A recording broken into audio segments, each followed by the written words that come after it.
Invasion Guinée, bonsoir et bienvenue à tous dans cette édition d'information. Tout d'abord, le sommaire, visite ce lundi du président de la CENI au CNC, Bakary Fofana, et Martine Condé ont discuté de l'organisation en cours des élections législatives.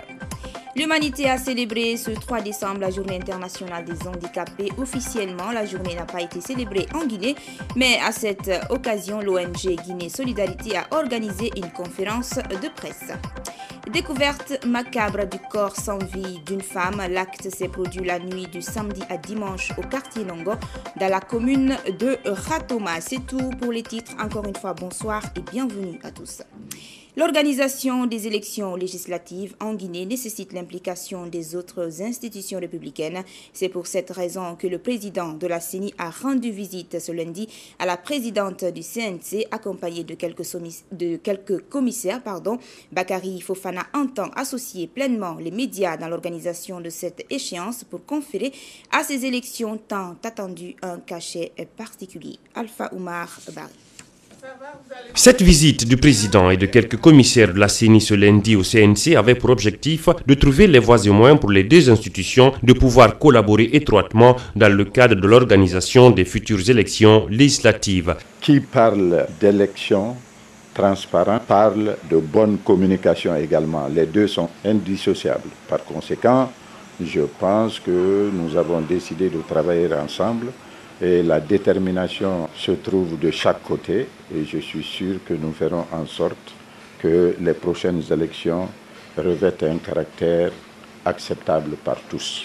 Une visite hautement appréciée par la présidente du CNC qui a d'ailleurs trouvé cette initiative plus que salutaire. C'est une visite qui est normale entre institutions républicaines. Et la nouvelle CENI, depuis sa mise en place, n'avait pas eu le temps peut-être de venir rendre visite au CNC. Sinon, tout le monde sait que la CENI ou n'importe quelle autre institution de la République, même de la vie sociale en Guinée, ça ne peut pas se faire sans les médias. Donc le CNC est un des piliers de ces élections à venir. Donc la CENI se devait de venir nous rendre visite et nous expliquer son plan d'action. Cette offensive du président de la CENI montre une fois de plus la place prépondérante qu'occupent les médias dans l'accompagnement et le suivi dans l'organisation des élections en Guinée. Le 3 décembre de chaque année, l'humanité célèbre la journée internationale des personnes handicapées. En Guinée, a-t-on appris, c'est une journée qui sera célébrée en différé par les autorités.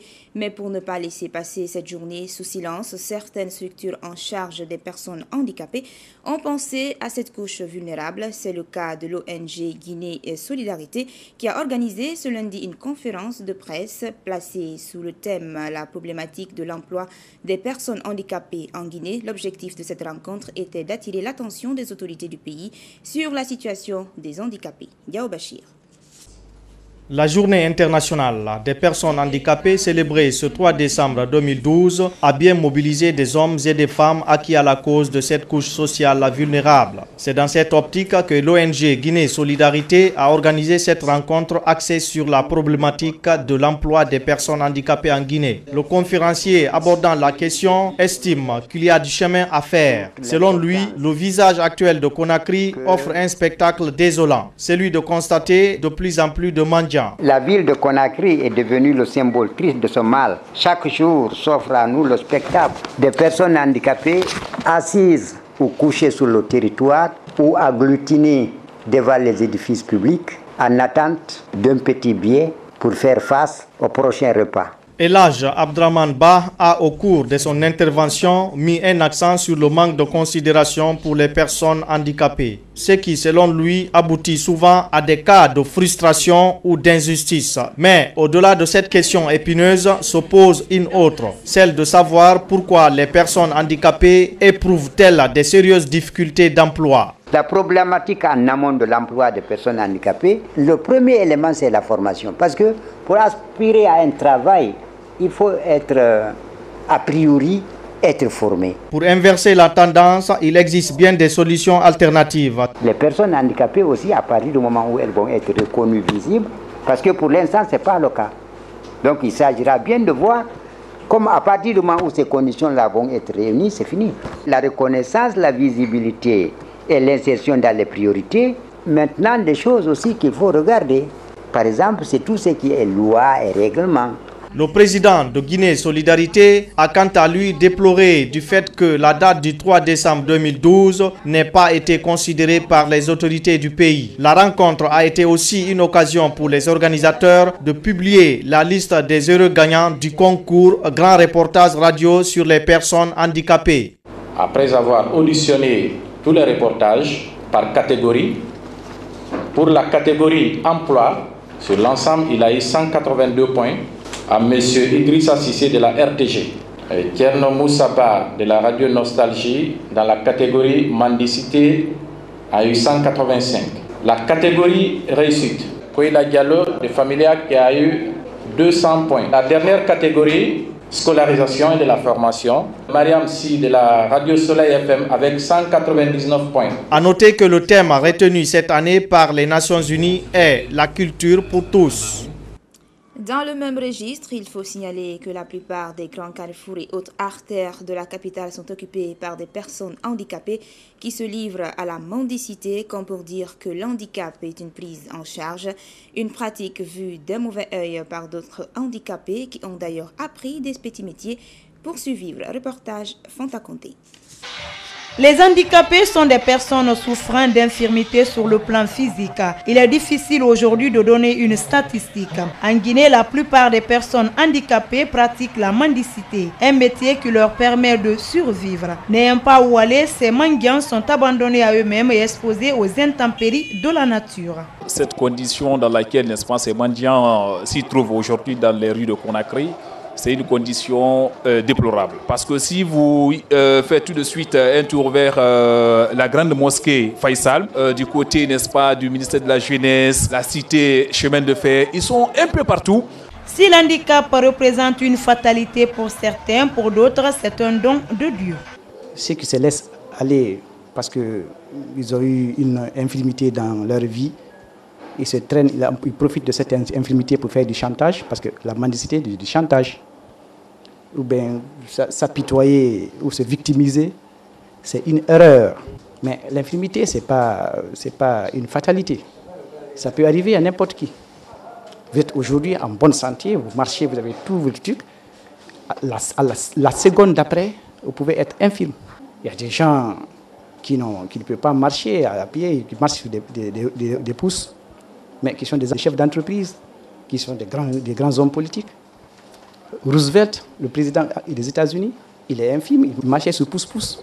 Il y en a plein. Dans les temps, l'État guinéen avait construit une cité de solidarité à Taouya pouvant accueillir les personnes handicapées. Mais aujourd'hui, vu l'état de dégradation de cette cité, beaucoup de mendiants ont fui pour se réfugier dans la rue. Le directeur de cette structure a catégoriquement refusé de se prêter à nos questions et a interdit formellement à notre équipe de reportage de filmer les locaux de la cité de solidarité.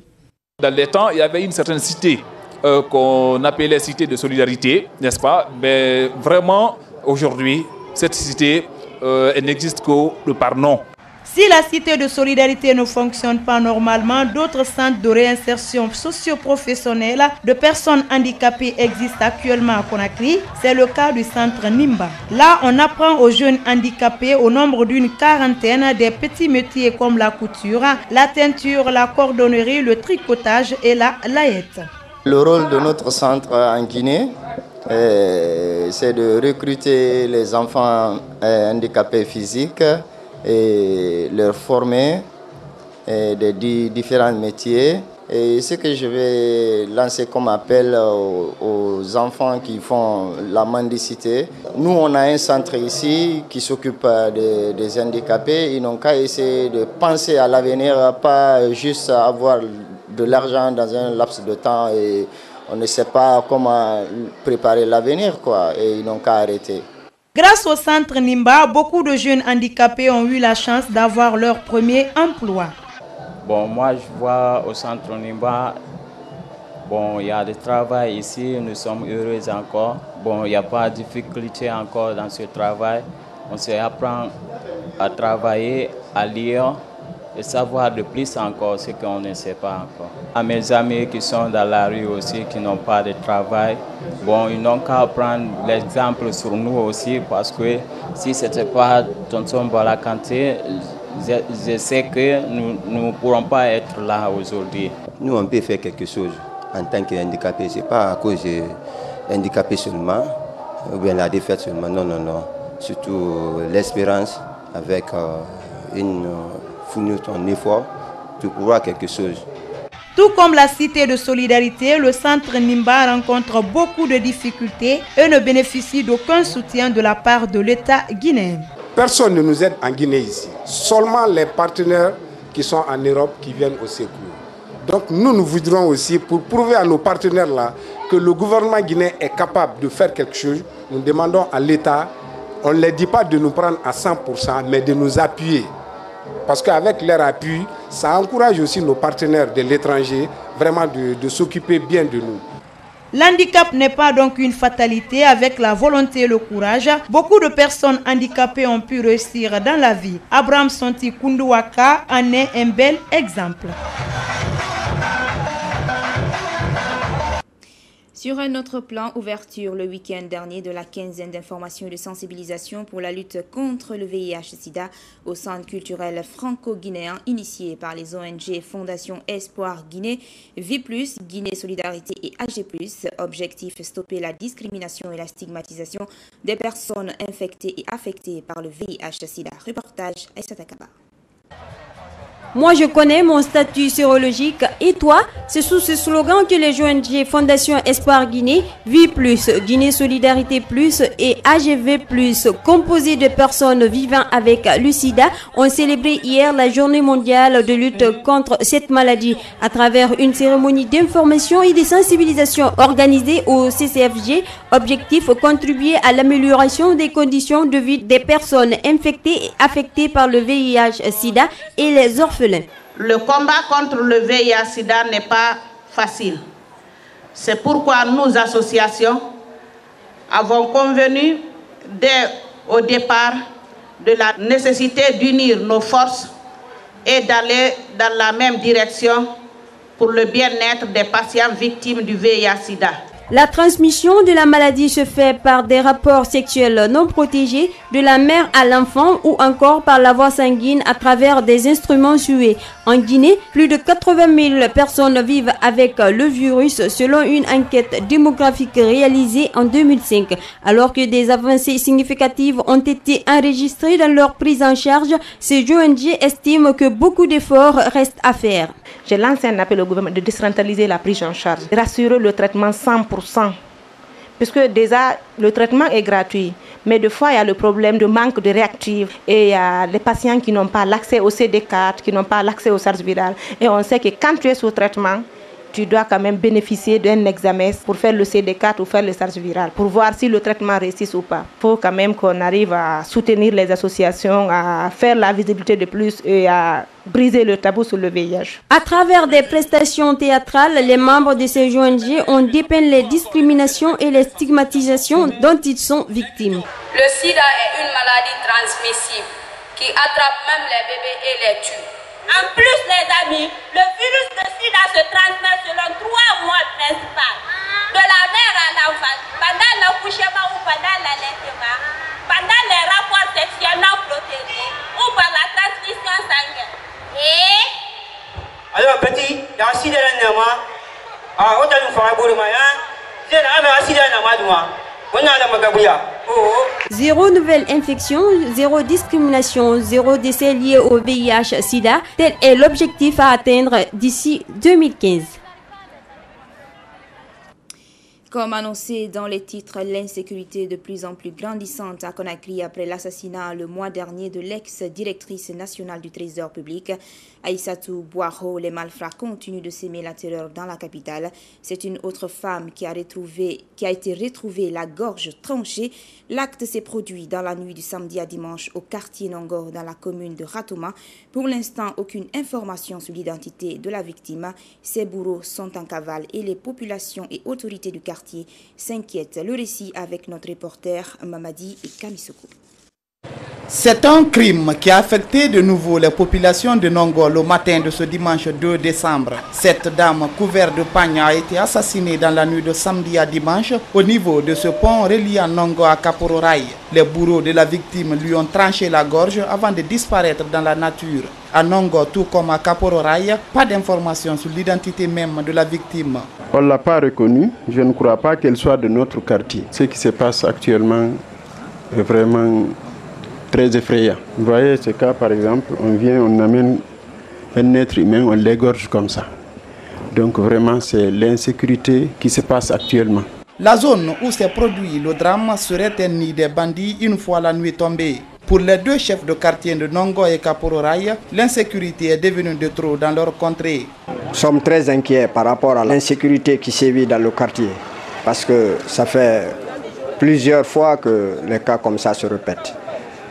Nous sollicitons la main tendue de toute la jeunesse pour aider les forces de sécurité, non seulement pour les renseignements, mais pour veiller sur le quartier.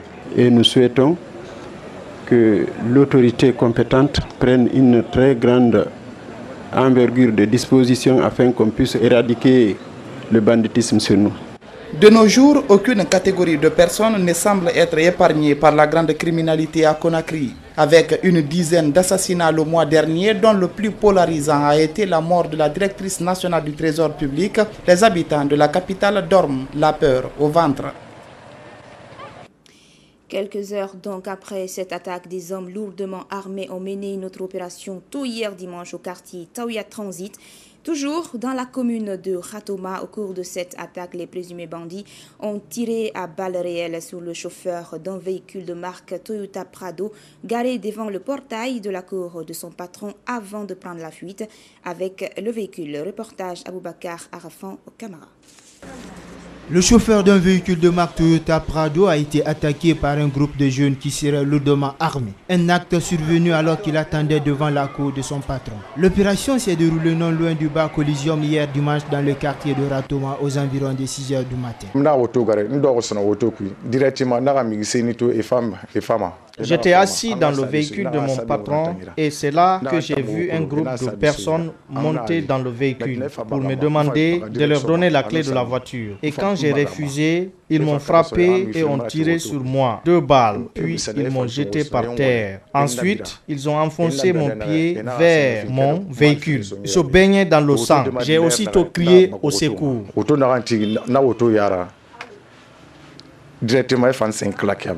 Pensant que c'est son frère malade qu'on frappait, un des voisins est sorti pour intervenir. Il a été sauvé de justesse. J'ai entendu des cris et ce sont ces cris qui m'ont fait sortir dehors. Pour moi, j'ai un grand frère venu de la Hollande, malade. Je croyais que c'est ce dernier qui hurlait. Donc précipitamment, je suis sorti. Et qu'est-ce que je vois en face? Le chauffeur à terre et puis on est en train de le frapper pour qu'il... C'est-à-dire, il fait le mort pour l'immobiliser. Je viens trouver un monsieur qui a une arme en main. Dès que je suis sorti, j'étais à portée. Surpris lui aussi de voir, et parce qu'il refoulait toute réaction, il a envoyé une balle vers moi. C'est après ces différents bruits que le propriétaire du véhicule est sorti de sa cour pour voir à son tour ce qui se passe. J'ai entendu 2 coups de feu vers 6h30, 7h. C'est ainsi que toute la famille s'est réveillée. Nous sommes venus dans la rue. Qui on voit, c'est notre chauffeur qui est couché devant notre porte. Les bandits ont envoyé la voiture.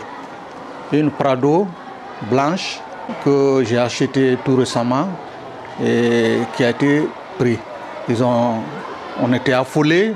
D'abord, on a essayé d'envoyer le chauffeur au dispensaire ici. A noter que le chauffeur a reçu 2 balles au niveau de son dos. Cette énième attaque relance la problématique de l'insécurité dans la capitale Conakry. Le jet de bébé est devenu un phénomène récurrent à Conakry. Ce lundi, un nouveau-né a été retrouvé abandonné dans un dépotoir d'ordures près de la ferme de Kaporo Centre. Aminata Djountoundialo. Ses yeux fermés ne s'ouvriront plus au monde. Ce nouveau-né, ici couché, ne connaîtra jamais l'amour maternel. N'avait-il pas le droit de vivre? Seule sa mère, cette inconnue, sans conscience, cachée là-bas dans l'ombre, pourra répondre. Pendant 9 mois, elle l'avait supporté, nourri dans son ventre. Mais à sa naissance, cette mère n'avait pas le temps de le tenir dans ses bras, le mettre au dos, lui voir téter, lui sourire sur ses jambes. Après beaucoup de réflexions, elle est venue le jeter dans ce dépotoir d'ordures. Le chef du quartier de Caporo-Centre, aussitôt informé, s'est rendu sur les lieux. Ce matin, aux environs de 13h, un de mes citoyens qui m'a alerté avoir retrouvé un bébé mort, un nouveau-né, dans l'enceinte de la femme. C'est très regrettable. Nous lançons un appel à toutes nos sœurs de se ressaisir, de faire preuve de maturité, d'être une Guinéenne responsable. Ça ne fait pas honneur au pays, ça ne fait pas honneur à la femme guinéenne. Selon ces femmes trouvées sur place, toute personne qui connaît les douleurs de l'accouchement et l'amour qu'une mère peut avoir pour son enfant se sentira touchée par cet acte jugé criminel. Oui, je suis vraiment peinée, très peinée. Donc ma fille est partie en courant me disant, maman viens, il y a un bébé qui est couché là. Donc je suis venue, j'ai vu le bébé, j'ai commencé à pleurer. J'ai dit, mais pourquoi la fille n'a pas parti déposer l'enfant là devant mon porte? Vraiment, le gouvernement y a l'occasion parce que den soron kabele ye den takala filinga suima. Muso ni ikalo etase den soron naka alabado. Ema kan ka den konota. Ngi sudi gamana mano adi gamana lambe bala. Alors qu'une école d'orphelinat se trouve à quelques mètres des lieux du crime. On était étonnés parce que même si la personne allait venir laisser l'enfant à l'école ici, il y a l'orphelinat et tout ça, on allait prendre en charge. Parce qu'on a une ville là où on prend en charge de l'orphelin. Donc quand on était au courant de ça, on est parti. Regardez, mais c'était trop tard. Parce que l'enfant est déjà décidé. Au moment où nous quittions les lieux, des instructions auraient été données par le procureur de la République au chef du quartier pour l'inhumation. Sur un tout autre plan, l'amphithéâtre de l'université Kofi Annan a abrité hier dimanche les festivités du 25e anniversaire de la mort du géniteur de l'écriture Nko, le célèbre Solomana Kanté. L'Académie de l'alphabet Nko a à cette occasion fait la dédicace de son tout nouveau dictionnaire bilingue. Français Nko, c'est la première dame de la République qui a présidé la cérémonie. Ibrahima Souriari Yansani. Faire connaître par le public les grands progrès réalisés par l'Académie Nko, c'est l'objectif de la célébration de ce 25e anniversaire de la mort du célèbre Solomana Kanté, créateur de l'alphabet. Le tout nouveau dictionnaire bilingue français Nko a été ainsi dédicacé ce dimanche à l'université Kofi Annan par l'Académie. Composé de 188 pages avec 15 000 mots, le document est, dit-on, une véritable révolution scientifique. Et cet ouvrage de 188 pages contient 15 000 mots répartis comme suit: 8 646 noms, tort, 1740 adjectifs, manque tout, 4 320 particules, verbes, kumasogo, 72 particules, kukuru, 122 adverbes, kala, 32 interjections, kanto, et 68 locutions adverbiales forêt. Le dictionnaire bilingue français Nko qui vient d'être publié et qui fait aujourd'hui l'objet de dédicace en cette journée solennelle du 25e anniversaire du décès de l'inventeur d'Nko est son tout premier ouvrage lexicographique bilingue qu'il a élaboré en 1972. L'application de ces recherches dans tous les domaines scientifiques, c'est l'ambition qu'affiche l'Académie Nko. Le document couvre des domaines aussi divers que variés, notamment les nouvelles technologies de l'information et de la communication. À travers ce guide, il serait possible désormais d'approfondir les recherches sur la mathématique d'Amalon, la physique d'Oko, la chimie d'Ouza, la biologie Kendedoya, la géographie d'Oumasebe, etc. Voyant l'intérêt que suscite actuellement de nombreux cadres pour l'Nko, la demande incessante de multiples auteurs et de traducteurs, et l'adoption progressive des programmes Nko par beaucoup d'universités étrangères, l'Académie Nko a décidé lors d'une de ses sessions de mettre à disposition cette œuvre 40 ans après son élaboration par son auteur. La langue est comme un corps, elle vit, se développe, et peut mourir si on y prend garde. Ce sera alors une civilisation de perdue pour toute l'humanité entière. Et justement, les organisateurs ont profité de la présence de la première dame de la République pour solliciter le soutien du gouvernement guinéen en vue de réaliser toutes ses ambitions exprimées. La Charente-Maritime Coopération a célébré samedi son 20e anniversaire dans la préfecture de Bofa. Depuis 1992, cette ONG française appuie les communautés rurales dans le processus de développement. Ses actions s'articulent sur 3 volets: la réalisation des infrastructures sociales de base, le renforcement des capacités des élus locaux dans le processus de bonne gouvernance et le développement socio-économique. C'est le ministre de l'administration, du territoire et de la décentralisation qui a présidé la cérémonie. Notre reporter Mfali Gilavogui de la partie son compte rendu. Décembre 1992, décembre 2012, cela fait 20 ans que la Charente-Maritime Coopération est présente à Bofa. Cette ONG française a célébré son anniversaire en présence d'un beau monde dans l'enceinte de l'imposante centre culturel de la préfecture de Bofa. La Charente-Maritime, depuis 1992, a réalisé plusieurs infrastructures sociales et appuyé les élus locaux dans le processus de la bonne gouvernance et le développement socio-économique à travers des coopératives. Cela fait maintenant 20 ans que nous faisons du sel solaire avec les Guinéens que nous avons formés. Nous contribuons à financer pour des collectivités des infrastructures telles que écoles, centres de santé, collèges, centres culturels, enfin tout ce dont ont besoin les collectivités à leur demande. Et le dernier volet, c'est l'appui aux collectivités. Nous contribuons à former des personnes pour gérer les communes. Les œuvres de la Charente-Maritime à Bofa viennent renforcer la coopération franco-guinéenne. En 20 ans, les bases du progrès ont été consolidées, ancrées toujours plus profondément et plus largement, notamment en matière de gouvernance locale. Cela n'aurait pas été possible sans de solides liens d'amitié et de solidarité qui illustrent la vitalité de la relation franco-guinéenne. Les autorités locales de Bofa ne tarissent pas d'éloges à l'endroit de Charente-Maritime.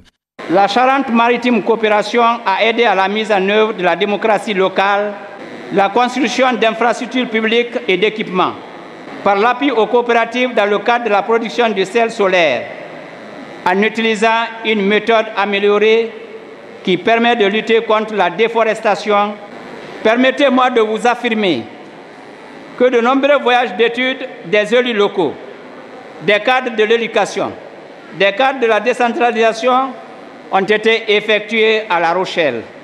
Président de la cérémonie, le ministre de l'administration du territoire est revenu sur les réalisations de la Charente-Maritime. Pour lui, ces actions concourent au développement rural. Sans vouloir reprendre ici tout ce parcours, permettez-moi d'évoquer cependant les actions d'entretien des pistes rurales avec la mise en place en 1995 du groupement d'intérêt public qui a concouru au désenclavement des villages, au développement de la production. À tout ceci s'ajoute une action connue et saluée par la population de la commune urbaine de Bofa, c'est celle des équipements hydrauliques, avec à la clé des points d'eau composés de forages réhabilités ou créés. Ce 20e anniversaire a pris fin en beauté par la remise des satisfecits aux responsables de la Charente-Maritime Coopération.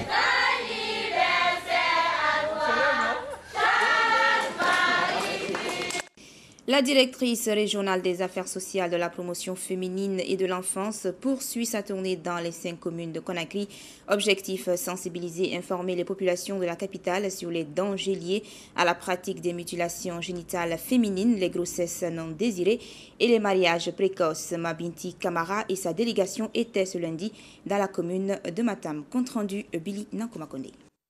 À Matam, comme dans les 2 précédentes communes, à savoir Kaloum et Matoto, la directrice régionale des affaires sociales de la promotion féminine et de l'enfance a véhiculé le même message, celui d'inviter les populations à abandonner certaines pratiques ancestrales, notamment les mutilations génitales féminines, les mariages précoces et les grossesses non désirées qui nuisent dangereusement à la santé de la jeune fille.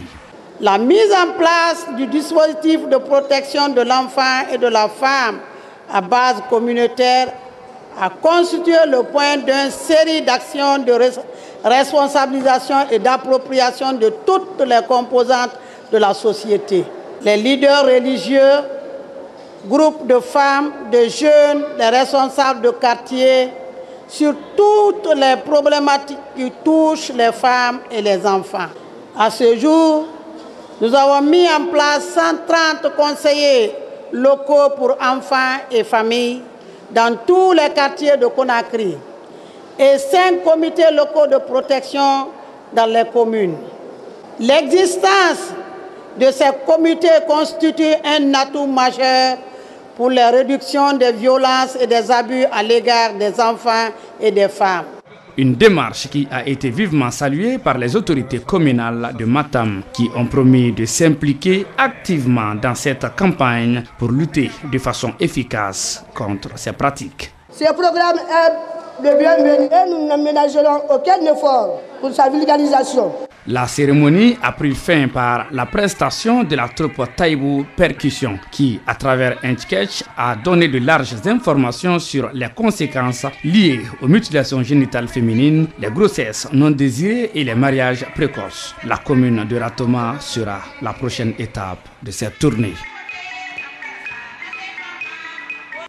Dernier virage de cette édition, lancement le week-end dernier à Ratoma des activités de sensibilisation sur les 8 pratiques familiales essentielles auprès des femmes et des enfants. L'activité qui a connu une forte mobilisation de la population a été initiée par la direction régionale et communale du plan de l'UNICEF et d'autres partenaires. Compte rendu et la Jumal Bali.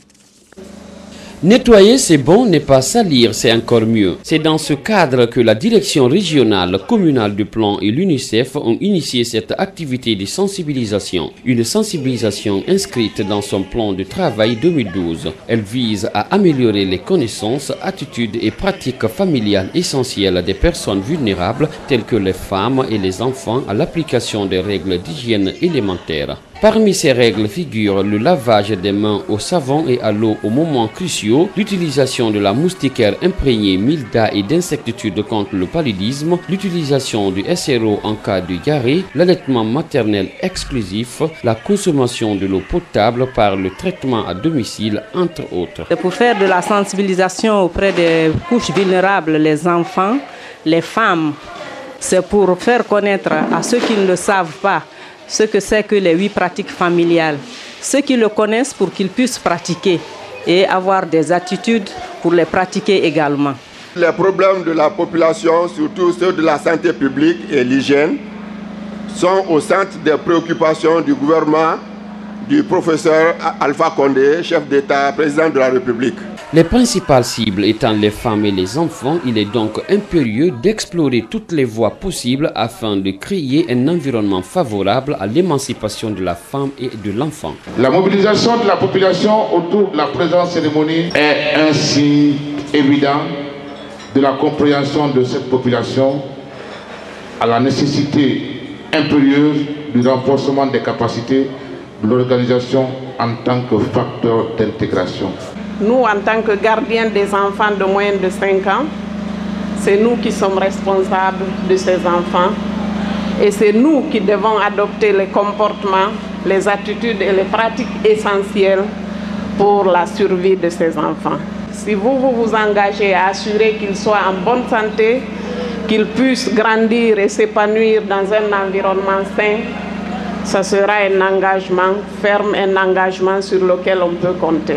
Devant ces femmes, des médecins ont passé à tour de rôle des séries de conseils pour l'hygiène et à travers des sketchs un moyen efficace pour une sensibilisation. Des femmes attentionnées qui ont promis de s'impliquer efficacement dans la sauvegarde de l'environnement. Voilà, c'est la fin de cette édition. Merci à tous de l'avoir suivi et bonsoir chez vous.